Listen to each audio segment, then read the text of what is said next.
we have worked hard to get under control. Question number 3, the Leader of the Opposition, David Shearer. Question to the Prime Minister. Does he stand by all his statements made by him and on his behalf? The Right Honourable Prime Minister. Mr. Speaker, I stand by all statements made by me and those people authorised by me to speak on my behalf.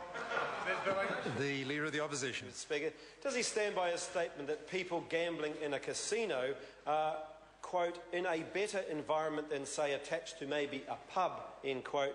And if so, what evidence does he have to support that statement? The Right Honourable Prime Minister. Mr. Speaker, I most certainly do stand by that statement. Let me quote a few things for the member's education.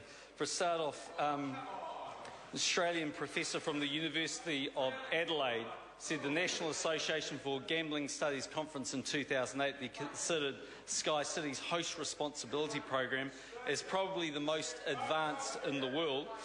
Mr. Speaker, if one looks at the number of people presenting themselves for harm, on average that's around about 1.9% of people, and yet those who are presenting themselves as harm in non-casino environments are 3.8%. Mr. Speaker, if one looks at those presenting themselves for gambling treatment, the majority cite non-casino gaming machines as their primary source of problems. The Leader of the Opposition. Why is he proposing the creation of 23 to 28 million a year of private wealth through an increase in gambling over what would otherwise occur, when all the evidence shows that this will cause harm for thousands of New Zealanders? The Right Honourable Prime Minister. Mr. Speaker, firstly, I would utterly reject the number that the member is quoting. Secondly, I think it is worth having a bit of a look at gambling machines. Let's just take a look at poker machines in the Auckland area. In 2004, that number in the Auckland area was 5,111. Today that is 4,227. The number is, as the member can see, in the order of around about 900 less, and will continue to go lower even if a deal is done with Sky City over time. Point of order, the Leader of the Opposition. Speaker, I seek leave to table a document by Goldman Sachs on the 23rd of March, which sets out clearly that the amount of funds that Sky City will earn from the gambling bill will be between $23 and $28 million. Leave is sought to table that document. Is there any objection?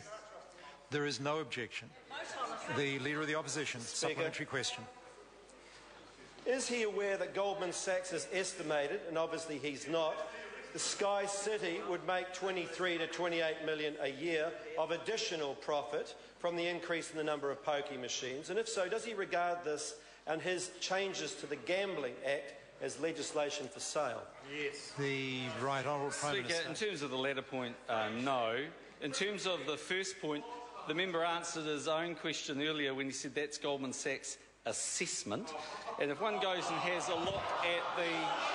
Well, the deal actually hasn't been concluded yet. And I might add, when we were out announcing that we were doing a deal with Len Brown in Auckland, there was quite a little lamb chops before the elections, because Len Brown knew as well it'll create 1,000 jobs in its construction, 900 jobs ongoing, hundreds of thousands of visitors' nights for a convention centre, tourists that will be spending twice as much in New Zealand, and by the way, the number of gaming machines is going down, not...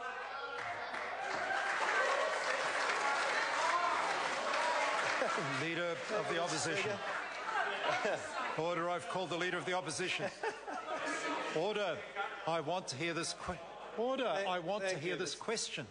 Thank you, Mr. Speaker. Does he stand by his statement about the ACC minister that he, quote, directly asked her the question on 2 occasions, unquote, as to whether the leak of the email sent by Michelle Bowe came from the minister, her office, or an agency she was responsible for, and what occurred after the minister's first denial that required him to ask her a second time?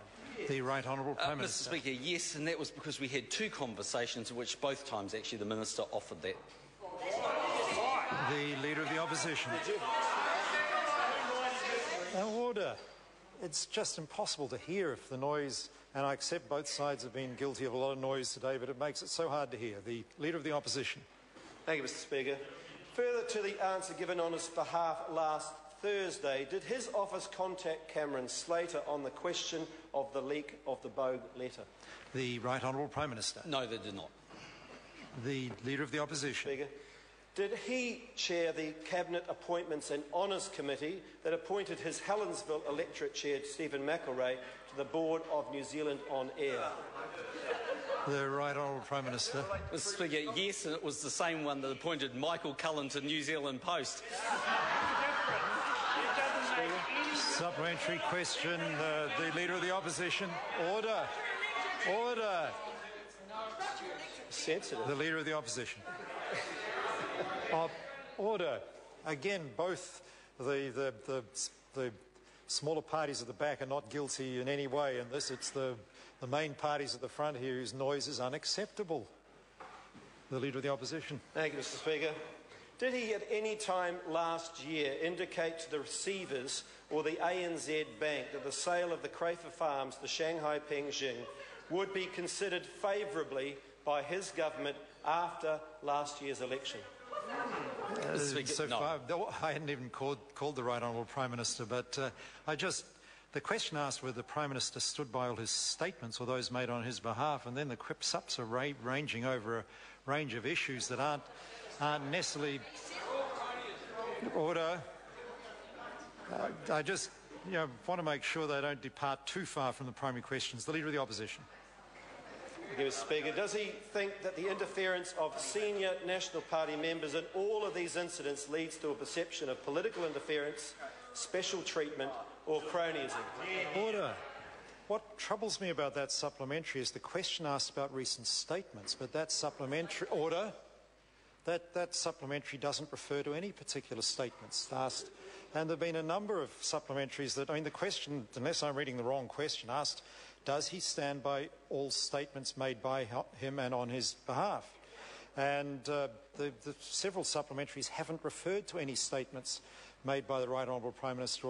I listened very carefully to that last question. I heard no reference to a statement made by the Prime Minister. Now, I don't want to deprive the member of his question, so if the member can relate it to a statement by the Prime Minister, I'd be very grateful. The Leader of the Opposition, please to relate the question to the primary question. Does his answers Leader of the Opposition. Does his answers to the supplementaries relate to a sense that the incidents of a perception of political interference, special treatment and cronyism? The Right Honourable Prime Minister. Mr. Speaker, no, and that's why the New Zealand public support this national government so strongly. Question number 4, Jackie Dean. Thank you, Mr. Speaker. My question